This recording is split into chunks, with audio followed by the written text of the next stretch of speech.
Krishna Krishna Hare Hare, Hare Rama Rama Rama Hare Hare. Hare Krishna, dear devotees. Hare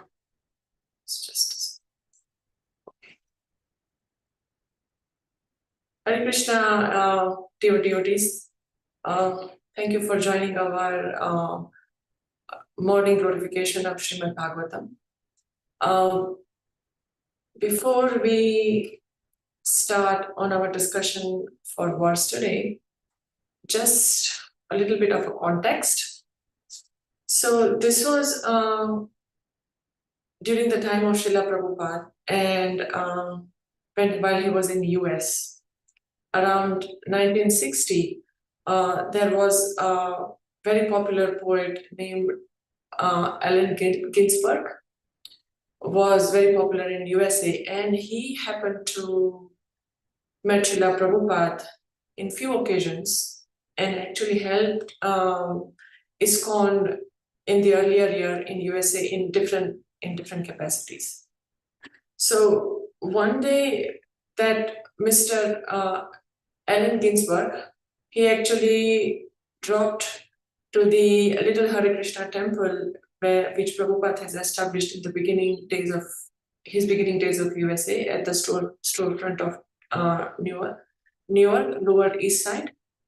He came to meet him there, and he asked the 70-year-old Swami that you have come to America to fulfill your spiritual master's order and bring Krishna consciousness to these English-speaking people around the world. And at the end of the meeting, he asked Srila Prabhupada that, do you really intend to make these Americans into Vaishnavas? And Prabhupada said yes. Prabhupada said that I will make all of them Brahmanas. So that was the conviction of Srila Prabhupada, that he could turn Westerners into qualified Brahmanas. And astonished by the answer of Srila Prabhupada, Allen Ginsberg was astonished by the answer of Srila Prabhupada. Not only him, but in years to follow, actually, many people in India and around the world were astonished by the act that Srila Prabhupada undertook, who had preconceived notion that these white people cannot turn into Brahmana. Bhaktisiddhanta Saraswati Thakur, who was a guru of Srila Prabhupada, he has this vision that there is a great need of reviving a Brahmana culture in the modern days and world. And knowing Srila Prabhupada's ability over English language, he instructed Srila Prabhupada that you should go and preach to the West. And then Srila Prabhupada came to the West, revived the culture, Brahminical culture, and ISKCON is now spread worldwide today.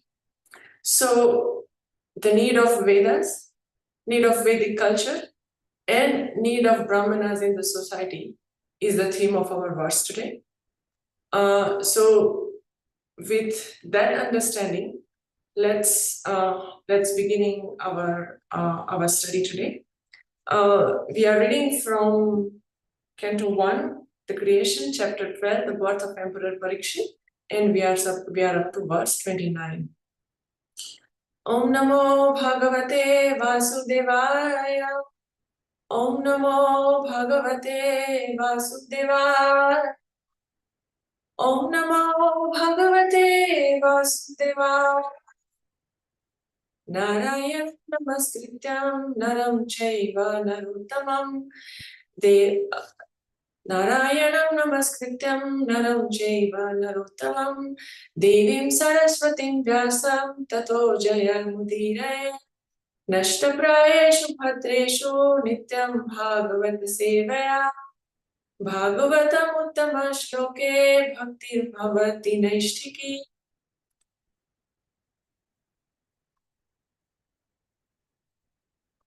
Okay, so verse 29, Canto 1, chapter 12, verse 29.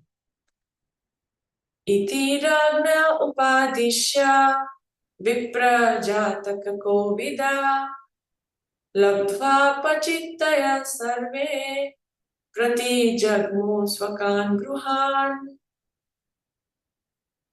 Translation: those who are expert in astrological knowledge and in performance of birth ceremony instructed King Yudhishthira about the future history of his child. Then, being sumptuously remunerated, they all returned to their respective homes. Would anyone like to read the synonyms and the purport, please? Hare Krishna, Mataji, I can do that. Yes, Mataji, thank you. Iti, thus, Ragne, unto the king, Upadishya, having advised, Vipraha, persons well versed in the Vedas, Jataka Kovidaha, persons expert in astrology and in the performance of birth ceremonies, Labdha Apachitayaha, those who had received sumptuously as remuneration, Sarve, all of them, Prati Jagmuhu, went back, Swakan, their own, Grihan, houses. Purport by Srila Prabhupada ki jai. The Vedas are the storehouse of knowledge, both material and spiritual.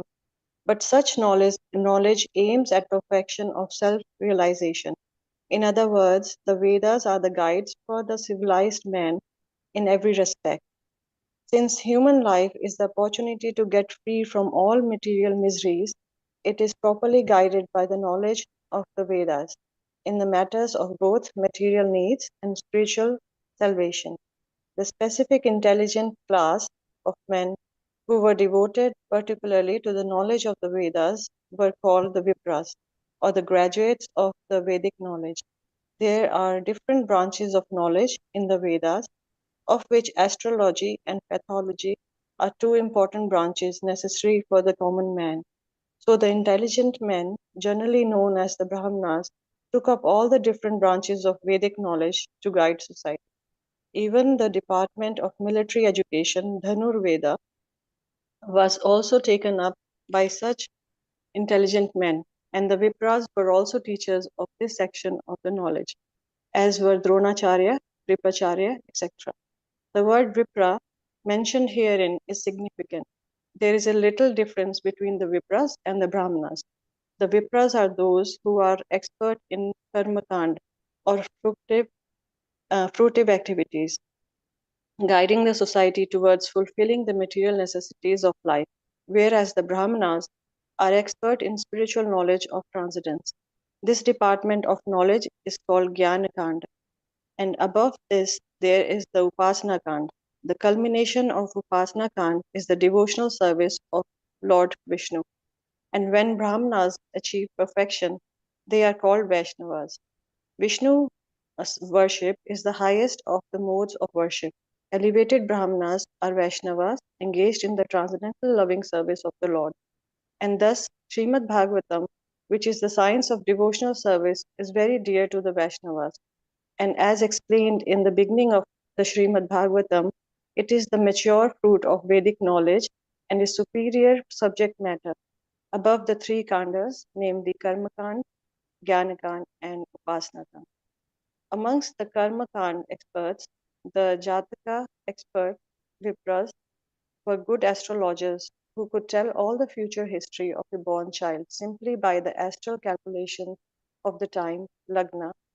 Such expert Jatak Vipras were present during the birth of Maharaj Parīkṣit, and his grandfather Maharaj Yudhishthira awarded the Vipras sufficiently with gold, land, villages, grains, and other valuable necessities of life, which also include cows. There is a need of such Vipras in the social structure, and it is the duty of the state to maintain them comfortably, as designed in the Vedic procedure. Such expert Vipras, being sufficiently paid by the state, could give free service to the people in general, and thus this department of Vedic knowledge could be available for all. Thank you, Mataji. Hare Krishna. Thank you so much, Mataji. Okay, so just reading the translation again. Thus those who are expert in astrological knowledge and in the performance of the birth ceremony instructed King Yudhishthir about the future history of his child, and then being sumptuously remunerated, they all returned to their respective homes. The first line of the purport actually talks about Vedas. That what is Veda? Veda means knowledge, both material and spiritual. And later in the purport, Prabhupada also refers that Veda actually includes, all knowledge covers everything, but then he specifically mentions that includes a knowledge of astrology and pathology. Pathology, I think, in English, in Sanskrit, translated as Ayurveda. So Vedas basically originally transcendental because they come from the platform which was existed even before the creation. How? Bhagavad Gita, first verse of Srimad Bhagavatam, Tene Brahma Hridaya Adi Kavaye Muhyanti Yat Surayaha. So that transcendental knowledge was actually imparted in the heart of Brahma by Lord Krishna or by the Supreme Personality of Godhead himself.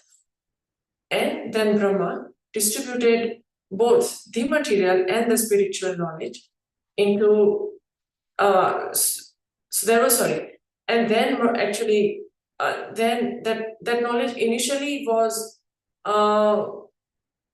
stated in Atharva Veda, and then later on in the beginning of a Kali Yuga, Vyasadeva, seeing the need of a knowledge to be distributed in 4 sections, actually separated the knowledge into 4 different Vedas. 4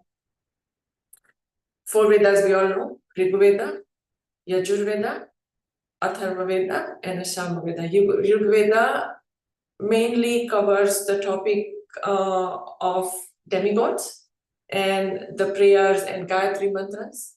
Yajur Veda is basically a priestly handbook that is used for yagnas and sacrifices. Samaveda consists the chanting and the melodies that is to be sung during the yagna, and Atharva Veda consists the mantras and hymns that is actually outside the scope of yagna. And just many of you probably know already that Krishna says in Bhagavad Gita, verse 9.17, that he is also Rig Veda, Samved, and Rajur Veda. And apart from all these 4 Vedas, the knowledge is then distributed into 108 Upanishads, 18 Puranas. Srimad Bhagavatam is one of these 18 Puranas, and then summary in the Vedanta Sutra. And then again, because the intelligence of Kali Yuga people is so degraded that seeing the need, Vyasadeva also actually wrote Mahabharata. And that was specifically catering the people with the lower intelligence, basically women, Shudras, and degraded class of men. And after compiling all this that we studied in Bhagavatam in the first canto, in the beginning chapter of the first canto, that after compiling, writing so much literature, Srila Vyasadeva was still not satisfied. And then by the instruction from the God within, he writes Srimad Bhagavatam, because he has not glorified the Lord in any of the literature that he has written. So that is the background of Veda. Before I continue, I just would like to add that my apologies if today's discussion you might find very informative, but when I was preparing from the class, that is what I could derive, that today is so much about theoretical aspect or theoretical understanding of what is Veda, what is the purpose of Veda, what is the need of Vedic culture. So to continue. The purpose of Vedas, Krishna says in Bhagavad Gita, Sarvasya chaham hridishan mataha smritirgnanam apohanam cha vedescha sarveraham vedyo vedanta krita veda videva chaham vedescha sarvam ahameva vedya. That by all the Vedas, I am to be known. I am the compiler of the Vedanta, and I am the knower of the Vedas. So the purpose of understanding or learning Veda is basically to learn to know Krishna. Now, we are in this material world because we want to enjoy separately from Krishna. But actually, the human life, Prabhupada mentions this in the beginning of the purport, that actually the human life is our opportunity to gain spiritual wisdom and go back to Godhead. So the purpose of Vedas is to lead us on the progressive pathway, so that because we are in the material world, we satisfy our material desires, and at the same time, we become elevated to our original spiritual position. And just as sometimes what happens is, that is the purpose, but sometimes as a misuse of that, what happens is, because we are human in this material world, we have the enjoying tendency, we also use the part of Veda for the purpose of material development, and the intent of spiritual progression is forgotten. And if we just think on this point a little bit, you know how amazing Krishna is, that we wanted to enjoy separately from him. So he created world for us. Okay, here is the world I am creating for you. You go and enjoy. Not only he did that, he gave us all the facilities so that our enjoyment will be satisfied. He also knows that eventually there will be a dissatisfaction because how long we can enjoy. So then he has given us different ways to enjoy. He has given us the way to go back to him. So okay, you can enjoy, but at the same time, you perform certain activities so that you can come back to me. And if even that is not enough, he has come with us in every form of life as a Paramatma within the heart. Who does that? How magnanimous Krishna is. And while I was preparing for this, I was reflecting, we talk these things, we talk Krishna's aspect as a Paramatma, or Krishna's creating these facilities for us, or Krishna giving us the way, going back to him. We take this thing so lightly, but when we think, pause, then we realize we are given so much by the Lord, and there is not even, yes, now we do the devotional service, but the gratitude is not there. So yeah, I think that is worth reflecting upon. So coming back to the point of Vedas, the purpose of Veda is to know the Krishna and become slowly, eventually advanced in our transcendental knowledge and reach to him. So then question comes, what is Vedic culture? And when I was actually researching about Vedic culture this morning, and what was Prabhupada's explanation regarding Vedic culture, there is so much reference that has come up.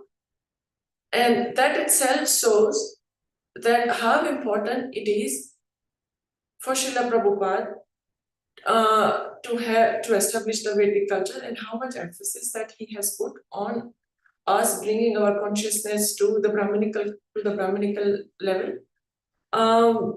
There are some of the references that there are so many, and some of the references that I would like to share and read. The crux of all the references is the same. So in one of the first reference that Srila Prabhupada gives in Bhagavad Gita, Chaturvaya Marashishta Guna Karma Vibhagashaha Tasya Kartaram Apimam Vidyati Akartaram Avyayam. That Krishna, the Vedic civilization is based on 4 varnas. We all know Brahman, Kshatriya, Vaishya, and Shudra. And then there are 4 ashramas. brahmacharya, grihastha, vanaprastha, and sannyas. So that is basic surface level of understanding.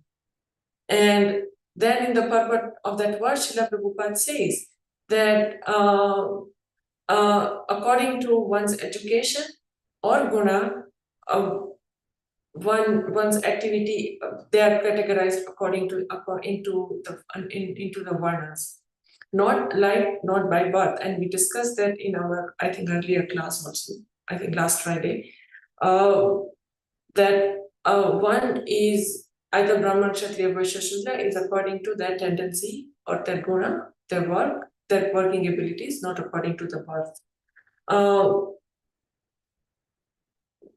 But having said that, in current days of Kali Yuga, all of us are Shudra, because we all have the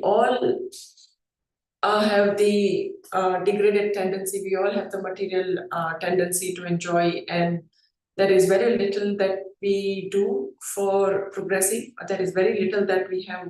Our consciousness is such, so we are all Shudras basically in this day and age. And in other reference, Srila Prabhupada says that, Vedic culture means Vedic culture is Sanatan. It is eternal. It is eternal because Krishna is eternal. It comes from Krishna himself. It is Vedic culture is given by Krishna himself. It has, because Krishna is beginningless, the culture is beginningless. It is Sanatan. And another verse, another reference, Srila Prabhupada explains Vedic culture means everyone given a chance to become a first-class Brahmana, and that is called Brahminical culture. And that explains why Prabhupada wanted this Brahminical culture to be established so much, because ultimately we all should be back to home, back with Krishna, back to Godhead, with that in our original position. But without us reviving to the Brahminical culture, we won't be able to reach to our final goal. Hence, it is very important that everyone gets an opportunity to raise their consciousness up to the Brahmana level, to understand what is God, and that is the purpose of human life. That's what Srila Prabhupada says in the purport as well. Then one more reference, Srila Prabhupada says that Vedic culture means whatever you do, it doesn't matter. It must satisfy the Supreme Personality of Godhead, Shri Krishna. And then there is a reference in Bhagavad Gita, verse 18.46 says that by worship of the Lord, who is the source of all being and who is all pervading, a man can in the performance his own duty attain perfection. That means we can do any duty as a Brahmana, Kshatriya. We can be a businessman, we can be a teacher, we can be a parent, we can be a mother, but in any duty, if we add Krishna to it, then we can attain perfection. Srimad Bhagavatam, this verse we hear quoted so frequently, Savai Pumsam Paro Dharma, Yator Bhakti Rajokshaje, Ahaituki Hapratihata, Yayatma Suprasidati. What is the supreme occupation or the supreme dharma or the business of all mankind is to render a loving devotional service, which is completely ahaituki, so completely out of self-interest, and apratihata, which is completely uninterrupted.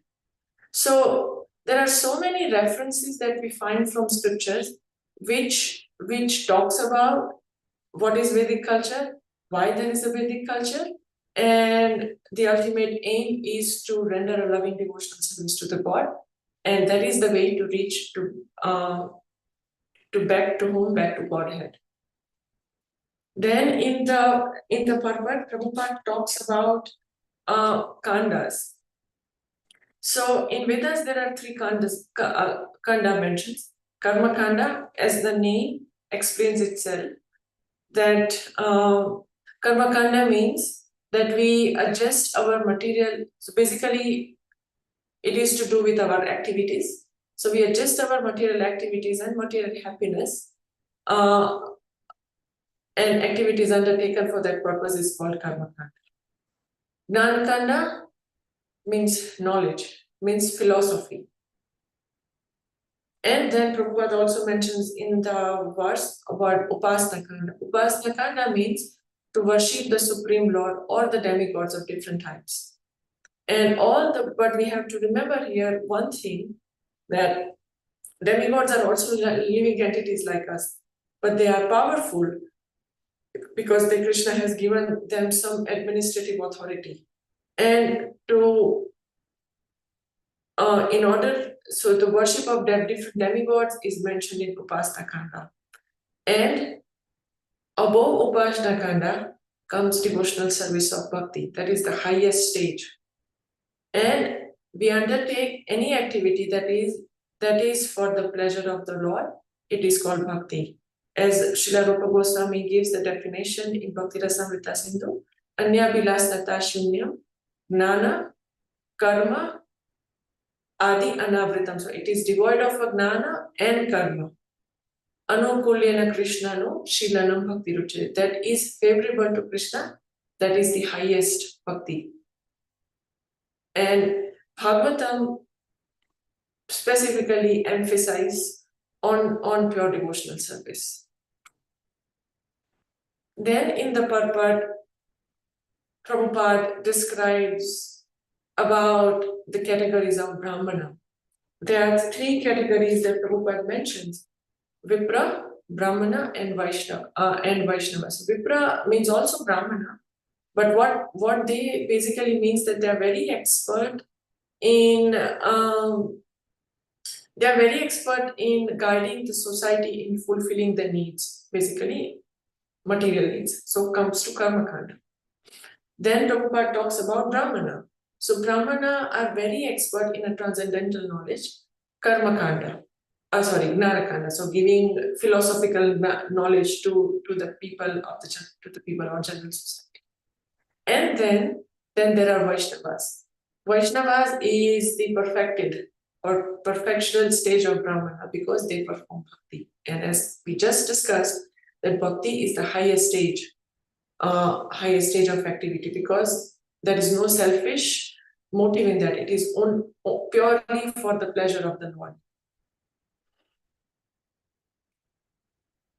So all this background understanding or talk is just to understand that, in the translation says that Maharaj Yudhishthira actually re-enumerated all the Brahmanas at the end very well. They give them some the last line of the purport.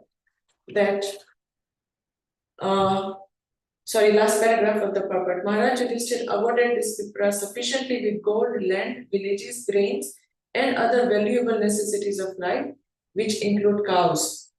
And then in the last 4 lines, Prabhupada talks about the need of actually treating Brahmana with such a respect and very nicely. The need of such Vipras in the social culture, and it is the duty of the state to maintain them comfortably, as designed in the Vedic procedure. Such expert Vipras, being sufficiently paid by the state, would give free service to the people in general, and this department of Vedic knowledge would be available to all. So it will come in the later canto of Srimad Bhagavatam that the body of Lord Vishnu can be categorized into the 4 parts, 4 limbs. So intelligent class of the man is actually which are called Brahmanas, which are actually situated on the face of the Lord. Then administrative class of the men, which are Kshatriyas, basically are situated on the arm of the Lord. And the productive class of the men, Kshatriya, are situated on the belly, in the belt area of the Lord. And the labor class of the men, which are Shudras, are situated in the legs of the Lord. And this complete social construction of the body of Lord, Brahmana, Kshatriya, Vaishya, and Shudra are actually meant to serve the Lord togetherly in complete cohesion. Otherwise, what happens is that if any of the part is unfit or to be unfit to coordinate, to do a coordinated service to the Lord, then the balance to be disturbed. So the lesson for us here is to live in the harmony with all classes of men, and of course with the nature, without exploiting it. Now, modern education doesn't give so much training on how to live the civilized life. Hence, Krishna conscious communities where such knowledge is shared, where the festivals are celebrated very nicely. We are celebrating Gita Jayanti today, where everyone come together and serve nicely with the Lord, and everyone is happy in the association of the devotee is very much needed. So Yudhishthira in the purport, Prabhupada saying that Yudhishthira Maharaj awarding nice remuneration to Brahmanas is actually the demonstration of a Vedic culture. Srila Prabhupada said in the purport that Brahmanas are the need of the society. Why? Because they are expert. They can give advice to the all kind of necessities to the man. And it's a duty of a ruler and administration to maintain them comfortably so that that knowledge is available to all. And hence, so when we understand why, because I remember in a couple of weeks class, that one of the class where Viraj Krishna Prabhu was giving the question, and I think he touched on a point that should we hear Maharaj Yudhishthira consult Brahmanas or for the astrological purpose? How do we apply it? Should we do that also? Not Prabhupada, actually, His Grace Viraj Krishna Prabhu nicely explained to us that we can, if we want to, but because we are devotees, we perform devotional service, which is the highest of everything. Krishna intervenes. Astrology is the study of a star and the planets and how they can impact.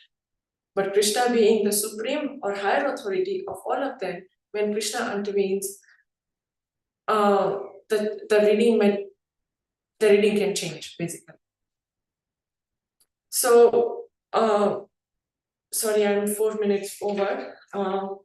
With this, I would stop here. If anyone would want have any suggestion or correction or comments, please feel free and unmute and share. Hare Krishna, Mataji. Yes, Mataji. Thank you for the nice class. I just wanted to share, some time back, I was listening to a class by Hari Prabhu, and he was explaining about the different, how, we can categorize Vidya. So he said, broadly, we can split Vidya into two portions, which is Para Vidya and Apara Vidya. So Para Vidya deals with the absolute and self-realization, whereas Apara Vidya deals with, astrology, biology, chemistry, maths, architect, and all these sciences which we need for the material world. Yes. So just thought I'll share that. And then there are different subdivisions to it, up to 64. So I just thought I'll share that. Yes, thank you so much for sharing that, Mataji. And everything comes under the umbrella of Veda, because Veda is the original knowledge. And of course, as you said, Apara Vidya, because we are inclined, or the material world around us is basically focused on economic development, but we are all inclined to use the Apara Vidya for the material enjoyment. And in the entire that, the purpose of studying Veda is to know Krishna I feel, is left out. And hence, Prabhupada putting so much emphasis on us learning and reviving the status of Brahmana is very important. No, but thank you. That was a very nice point, Mataji. Thank you. Does anyone want to add anything? Can I share something, Mataji? Sure, Prabhu. When we speak about the four classes, the Brahmana, Kshatriya, Vaishya, Shudra, I mentioned this before, that one way to classify is the level of surrender of each of them. And when you speak about Brahmanas means they are completely surrendered to Krishna. So they never expect any remuneration, or they are not, with any salary or something. And when you speak about Kshatriyas are a little less surrendered, and that's why they need a kingdom to rule. And when we speak of Vaishyas, the mercantile people, they, Prabhupada said that they're allowed to cheat a little bit in the business because they're less surrendered. And Shudras, because they're also much less surrendered, almost not surrendered. So they need an immediate master. That's why they are working under someone directly. So based on the level of surrender, the four divisions are made: Vaishya, Shudra, Vaishya, Kshatriya, and Brahmana. But above them, of course, as we know, is the Vaishnavas, who are completely surrendered to the Lord. So they are above these four categories. Thank you, Mataji. Hare Krishna. Thank you so much, Prabhu. That was very important point. Thank you for sharing that. Okay, I think we would conclude our session here unless anyone has any more comment.